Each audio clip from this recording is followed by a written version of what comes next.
بسم اللہ الرحمن الرحیم۔ تاریخ کی تعبیر یک رنگ اور متفقہ نہیں ہو سکتی،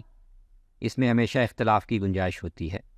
خصوصاً جب تنازعات تاریخ کا حصہ بن چکے ہوں۔ تاہم تاریخ کے ایک ایسے فہم کی ضرورت ہوتی ہے جس سے تہذیب کا سفر ماضی کی تاریخی بحثوں میں الجھ کر نہ رہ جائے، بلکہ اس سے کچھ سبق سیکھ کر آگے بڑھنے کی کوشش کی جائے۔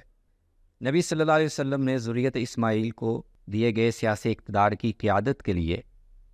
قریش کی امتیازی حیثیت تو بیان فرمائی تھی، لیکن اپنے خاندان یعنی بنو ہاشم کی کوئی خصوصی حیثیت بیان نہیں فرمائی۔ آپ کے قرب وفات کے زمانے میں سیدنا عباس اور سیدنا علی کے مابین اس پر گفتگو ہوئی کہ کیا ہمیں نبی صلی اللہ علیہ وسلم سے اس ضمن میں کوئی تصریح کروا لینی چاہیے یا نہیں کہ اس معاملے میں اہل بیت کا کردار کیا ہوگا، لیکن یہی طے ہوا کہ اس معاملے کا مبہم رہنا ہی بہتر ہے اور حالات کو خود ہی اپنا ایک رخ بنانے دینا چاہیے۔ صحابہ میں سے بعض مثلاً سلمان فارسی اور عمار بن یاسر کی رائے یہ تھی کہ اقتدار حضور کے خاندان کے لیے ہی مخصوص ہونا چاہیے، اور یہ بھی کہ امت ان کو نظر انداز کر کے ایک طرح سے ان کی ناقدری کر رہی ہے۔ لیکن قریش کا عمومی رجحان، جیسا کہ سیدنا عمر نے عبداللہ ابن عباس کو ایک موقع پر بتایا، یہ تھا کہ اقتدار اگر قریش میں رہنا ہے تو پھر بنو ہاشم میں خلافت کو نہیں جانا چاہیے،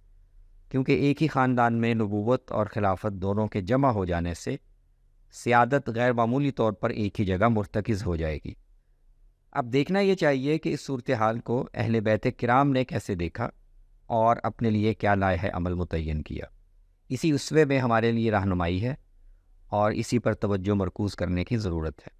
ہمارے فہم کے مطابق سیاسی اقتدار کے باب میں اہل بیت کرام کے مجموعی اسوے کو درج ذیل نکات کی صورت میں متعین کیا جا سکتا ہے۔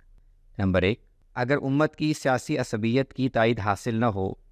تو سیادت کی کشمکش میں فریق نہ بنا جائے، بلکہ اولو الامر کی خیر خواہی اور معاونت کا طریقہ اختیار کیا جائے اور حسب موقع و ضرورت مشورے یا تنقید کی صورت میں امور کی انجام دہی میں ان کی مدد کی جائے۔ یہ اسوہ سیدنا علی رضی اللہ عنہ نے خلفائے ثلاثہ کے عہد پہ پیش فرمایا۔ نمبر 2، سیاسی حالات بگاڑ اور انتشار کا شکار ہوں اور زمام کار کو سنبھالنے کا تقاضا کر رہے ہوں تو کنارہ کشی اختیار نہ کی جائے، بلکہ اپنی بساط اور فہم کے مطابق مسلمانوں کی سیاسی قوت کو دوبارہ مجتمع کرنے کی کوشش کی جائے۔ یہ اسوہ سیدنا علی نے اپنے عہد خلافت میں پیش کیا، اگرچہ اس میں انہیں چند در چند مشکلات درپیش رہیں اور ان کی حکمت عملی پر بھی کچھ سوالات اٹھائے جا سکتے۔ نمبر 3، سیاسی عصبیت کے میدان میں پلڑا دوسری جانب جھک چکا ہو اور قتل و قتال کا سلسلہ موقوف ہو جانے کے بعد اثر نو بیدار ہونے کے لیے آمادہ ہو تو مسلمانوں کی وحدت اور اجتماع کو ترجیح دی جائے، اور باوقار شرائط کے ساتھ صلح کا امکان موجود ہو تو اسے اختیار کر کے اقتدار سے دستبرداری قبول کر لی جائے۔ یہ اسوہ سیدنا حسن نے پیش فرمایا۔ نمبر 4، اگر کسی مخصوص علاقے میں محدود سطح پر ہی صحیح سیاسی عصبیت میسر ہو اور علی منہاج النبوہ سیاست و اقتدار کا نمونہ دوبارہ قائم کرنے کے امکانات بظاہر دکھائی دے رہے ہوں تو اس سے فائدہ اٹھانے کی کوشش کی جائے۔ یہ اسوہ سیدنا حسین نے اہل کوفہ کی طرف سے دعوت وصول ہونے پر اختیار کیا۔ نمبر 5، اگر سیاسی عصبیت کا مزمحل ہونا واضح ہو جائے تو بے فائدہ ٹکراؤ کے راستے پر بڑھتے چلے جانے کے بجائے مصالحت کے امکان پر دوبارہ غور کیا جائے، لیکن اس کا طریقہ اور شرائط باوقار ہونے کو بھی اہم سمجھا جائے۔ اگر باوقار صلح کا آپشن نہ ہو تو جان کی قربانی پیش کر دی جائے۔ یہ اسوہ سیدنا حسین اور ان کے اہل خانہ نے کربلا میں پیش کیا۔ نمبر 6،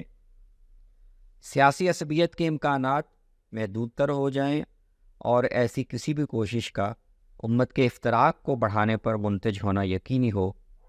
تو پھر سیاسی کشمکش سے مکمل طور پر گریز کر کے علم، تقوی اور حسن کردار کے میدان میں امت کی رہنمائی تک خود کو محدود کر لیا جائے اور ارباب اقتدار کے باب میں کلمہ حق کہنے کی سنت کو زندہ رکھا جائے۔ یہ اسوہ واقعہ کربلا کے بعد ائمہ اہل بیت نے عموماً اختیار فرمایا۔ اس بحث کو ایک بڑے تہذیبی سوال سے جڑے ہوئے مختلف امکانات کے تناظر میں دیکھا جائے اور اس پہلو پر نظر رکھی جائے کہ اہل بیت نے ہم مختلف احوال میں ہمارے لیے کیا اسوہ چھوڑا ہے، تو یہی بحث فرقہ وارانہ انداز کی بحث و جدال سے اٹھ کر ہمارے لیے ایک بڑی تہذیبی رہنمائی کا ماخذ بن سکتی ہے۔ ھذا ما عندی واللہ تعالی اعلم۔